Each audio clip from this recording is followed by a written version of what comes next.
مشتبہ خوراک کے آثار۔ انسان دور حاضر میں بہت سارے ایسی چیزوں میں مبتلا ہو چکا ہے جو انسان کے لیے مشتبہ ہے، معلوم نہیں ہے ان کی حقیقت کیا ہے،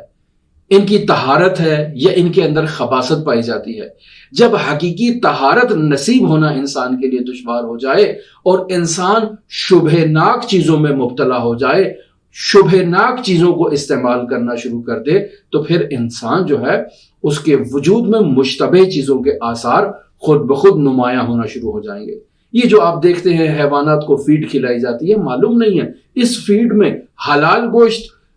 جانور کی ہڈیاں اور حلال گوشت جانور کا وجود ملا ہے یا حرام گوشت جانور کا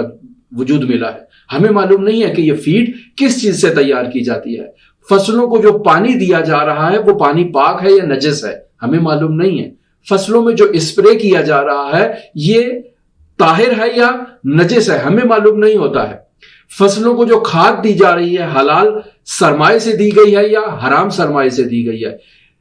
یہ جب انسان کو معلوم نہ ہو تو ظاہر ہے اس کے آثار ان اجناس کے اوپر رونما ہوتے ہیں۔ مثلا اگر کوئی شخص گندم کی فصل کاشت کی ہے کسی نے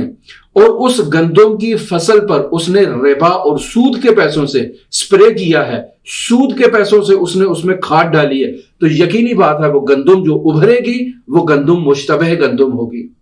اب انسان جب اس گندم کو کھائے گا تو اس کے آثار انسان کے وجود پر نمایاں ہوں گے۔ یہ جو آپ دیکھ رہے ہیں ملاوٹیں ہو رہی ہیں، دودھ میں ملاوٹ کی جا رہی ہے، انواع و اقسام کی خوراکی اور کھانے پینے کی چیزوں میں ملاوٹ کی جا رہی ہے۔ یہ ملاوٹ کرنے والے تو گناہ میں مبتلا ہو ہی رہے ہیں، لیکن اس ملاوٹ کے نتیجے میں جو اس کے آثار ہیں وہ انسان کے وجود پر ظاہر ہو رہے ہیں، جو انسان اس کو استعمال کر رہا ہے۔ اور ہم سال بھر میں انواع و اقسام کی ایسی مشتبہ غذائیں روزمرہ زندگی میں کھاتے ہیں، اور پھر رمضان المبارک سال میں ایک ایسا مہینہ آتا ہے جس میں ہم خداوند متعال کہ حضور یہ دعا کرتے ہیں کہ خداوند متعال ہمارے وجود سے ان مشتبہ چیزوں کے آثار کو ختم فرما دے۔ مرحوم حضرت آیت اللہ عظمہ بہجت رحمۃ اللہ علیہ فرماتے تھے کہ مشتبہ خوراک اگرچہ فقہی اعتبار سے اس کو کھانا حرام نہیں ہے، اور ایسے شخص کے دسترخوان پر جانا کہ جو حرام کھانا کھاتا ہے یا حرام چیزوں کو استعمال کرتا ہے یا حلال و حرام کی تمیز نہیں رکھتا، اگرچہ فقہی اعتبار سے آپ کو اس کی چھوٹ دے دی جائے، مثلا ایک شخص خمس نہیں دیتا ہے، زکوٰۃ نہیں دیتا ہے، سود کھاتا ہے، آپ کو تو معلوم نہیں ہے کہ یہ جو آپ کے سامنے دسترخوان پر چیز لائی گئی ہے یہ خمس سے متعلق، اس پر خمس ہے یا نہیں، اس پر زکوٰۃ ہے یا نہیں، اس کے اندر سود کا سرمایہ ملا ہوا ہے یا نہیں، انسان کو معلوم نہیں ہے۔ لہٰذا چونکہ انسان کو اس چیز کا علم نہیں ہے تو انسان اس کو استعمال کر سکتا ہے، لیکن اگر علم ہو تو اسے کھانا ہی حرام ہے۔ انسان کو علم نہیں ہے لہٰذا اس کو چھوٹ دی گئی ہے، لیکن اس غذا کے اندر جو تاثیر ہے خمس نہ دینے کی، زکوٰۃ نہ دینے کی، سود کی، وہ اس غذا کے اندر برقرار ہے، اور یہ تاثیر میرے وجود پر آئے گی۔ لہٰذا جب میں اس کھانے کو کھاؤں گا تو مجھے عبادت میں لذت نہیں آئے گی، مجھے نماز پڑھنے میں لذت نہیں آئے گی، مجھے خداوند متعال سے راز و نیاز کرنے میں لذت نہیں آئے گی، مجلس سننے میں لذت نہیں آئے گی، اہل بیت علیہ الصلوۃ والسلام سے توسل کرنے میں مجھے لذت نہیں آئے گی۔ انسان بیمار ہو جائے گا، عبادات سے محروم ہو جائے گا، اس کی توفیقات سلب ہو جائیں گی۔ لہٰذا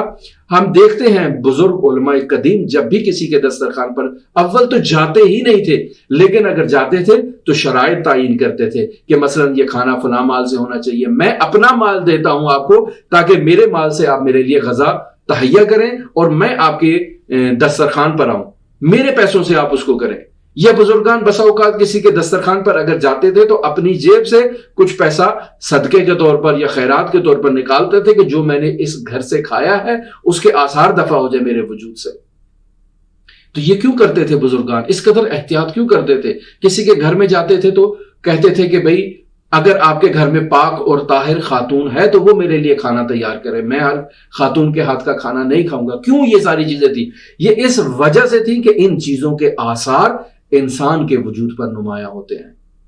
سحری کے وقت قرآن مجید کی تلاوت کرنے سے یہی دل کی قدورتیں جو ہیں، یہی مشتبہ خوراکوں کے آثار جو ہیں وہ انسان کے وجود سے برطرف ہو جاتے ہیں۔ لہٰذا ہم خداوند متعال سے یہ دعا کر رہے ہیں کہ اللہم طہرنی فیہ من الدنس والاقدار، کہ اے خداوند متعال مجھے تمام کثافتوں سے، تمام آلودگیوں سے پاک کر دے. لہٰذا میرے دل میں اگر زنگ لگ چکا ہے تو خداوند متعال تو اس زنگ کو پاک کر دے. اور پاک کرنے کا طریقہ کیا ہے کہ انسان سحری کے وقت قرآن پاک کی تلاوت کرے, انسان سحری کے وقت خداوند متعال کے حضور استغفار کرے. روایات میں یہ ملتا ہے کہ انسان کے دل کو بھی زنگ لگ جاتا ہے جس طرح سے لوہے کو زنگ لگ جاتا ہے, اور اس زنگ کو پاک اور صاف کرنے کا طریقہ استغفار اور تلاوت قرآن پاک ہے. اور اسی طرح یتیم نوازی بھی ایک